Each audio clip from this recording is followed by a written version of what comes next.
Also allgemein, dieser kindzentrierte Ansatz ist eben genau das, was unser Projekt so ausmacht. Was heißt das genau? Eben, dass wir halt versuchen, aus den Augen von Kindern Integration zu verstehen. Warum?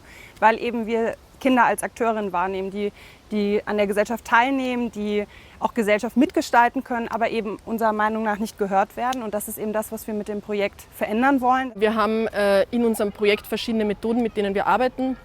Einerseits machen wir ganz klassische Interviews und andererseits arbeiten wir mit Art-Based Approaches, also mit kunstbasierten Ansätzen, um vor allem mit Kindern, deren Erst- oder Muttersprache vielleicht nicht Deutsch ist oder die erst seit kurzem in Österreich sind, auch ins Gespräch zu kommen und versuchen da eben über künstlerische Methoden mit ihnen ins Gespräch zu kommen.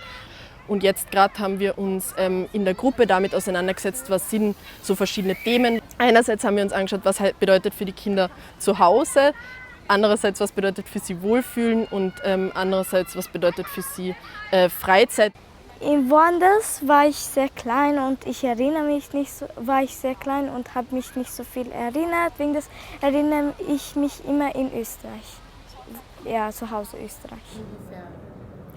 Also ich muss schon sagen, dass mir bewusst geworden ist, welche Rolle Sprache spielt, weil die SchülerInnen selber das so artikuliert haben, weil sie auch selber wissen und darin auch immer wieder bestärkt werden müssen, dass Mehrsprachigkeit eine großartige Voraussetzung ist, um in einer Gesellschaft zu leben, um die Pluralität einer Gesellschaft zu erfahren, aber um eben auch selber Gesellschaft zu bereichern.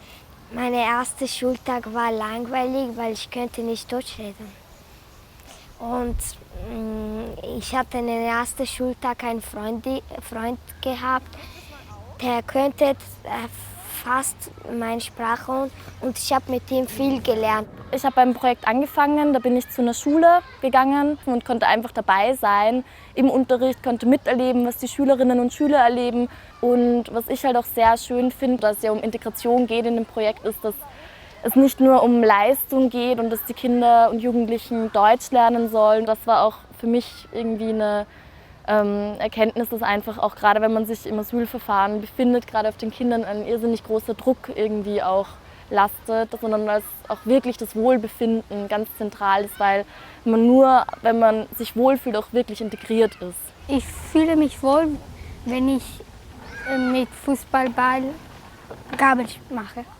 Also ich denke, was eben so herausfordernd ist, dass wir Erwachsene sind. Das heißt, wir versuchen zwar einen kindzentrierten Ansatz zu verfolgen, aber trotzdem merken wir immer, dass wir als ForscherInnen, als Erwachsene eben diese Interviews führen, wir das natürlich auch beeinflussen. Und deswegen ist auch ganz wichtig, dass wir im Forschungsprozess immer reflektieren. Unsere Policy-Empfehlung ist, dass es eine zweigleisige Integrationsvorstellung gibt, wo sich eben auch die Aufnahmegesellschaft oder die Mehrheitsgesellschaft öffnet für die Wünsche und Bedürfnisse der SchülerInnen mit Migrationshintergrund. Es fehlt an Weiterbildung für die LehrerInnen, aber auch in der Ausbildung von LehrerInnen beispielsweise muss es mehr Praxis geben und es muss insgesamt das Thema Integration neu aufgearbeitet werden.